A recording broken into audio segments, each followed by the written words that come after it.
I was very honored and somewhat shocked and completely appreciative that my husband was driving, because we were on the 401 when I found out, and we damn near went into the ditch. If it was up to me, I would be so shocked by the news. I couldn't read it fast enough. I couldn't absorb the news fast enough. I had to read it about 5 times. I must be the wrong person. And I read further. There was only 40 out of 700 accepted. And I said, this little old lady from Lucy got accepted. I was just blown away. Okay, I got to figure out how to be an athlete now. And I kind of picked things that I thought I could do. I've always loved the water, but I've never swam competitively or anything like that. I mean, I've been pretty much doing the mom breaststroke for the last 15 years, you know, in a nice little swim dress. Just made the team to going, holy, I got to get my ass in gear, and I got to start focusing on what I need to do and what I need to train for. I'm really inspired by the folks on the team. So many of them are just, they have such rough days, and yet they're still out there doing their thing, and where they've come from and how they're doing. And we've got some people who just, it's amazing their abilities. Archers to the line, archers to the line. This will be the first practice 10. It's been a lot of fun learning how to do archery, because there was one thing I never did when I was a kid. I played many sports growing up, but archery wasn't one of them. And learning how to do it with no vision, people would think that I would be a little crazy thinking I could pick archery with no vision, but it's been a lot of fun learning and showing people how good a blind guy can shoot the bow.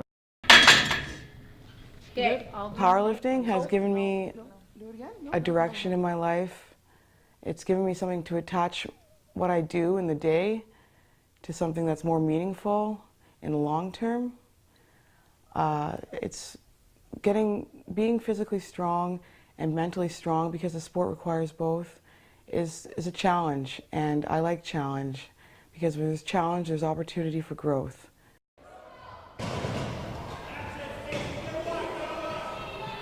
It's a blast.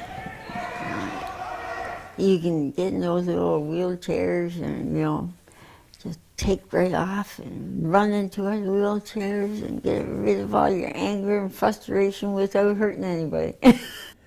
Never really used a rowing machine. I wasn't intrigued by it, or I didn't enjoy it, or I never really used them at all, period. But once I figured, okay, I'm gonna have to get on the rowing machine, instantly loved it. I was like, man, this is, especially with a guy with knee injuries, I'm like, this low impact on the knees, it makes me feel stronger, you know, and I just, instant passion for it. I'm humbled. I'd do it in the Arctic. You know, I'd fight anywhere. I would, being in Australia is just a byproduct of the event. It's unfinished business for me. Been telling myself that the games is just the achievement at the end of my road of my journey of losing my vision. And ecstatic about getting down there and not just for myself, but for my teammates, and meeting all these other people, members and athletes from other countries, you know, and getting in to see what their experiences are and what their challenges were, and what has helped them, you know, and maybe making some lifelong friends, you know, all around the globe.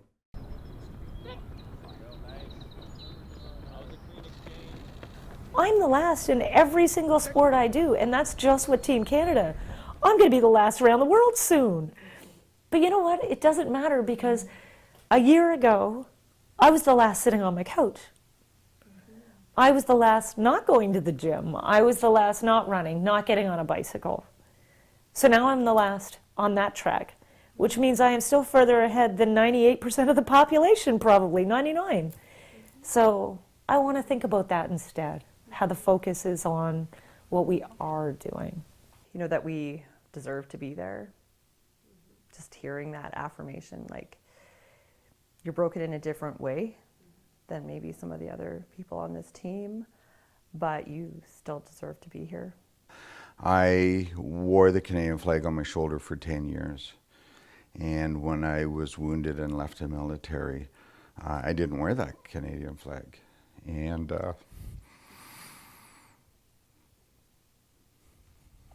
25 years later,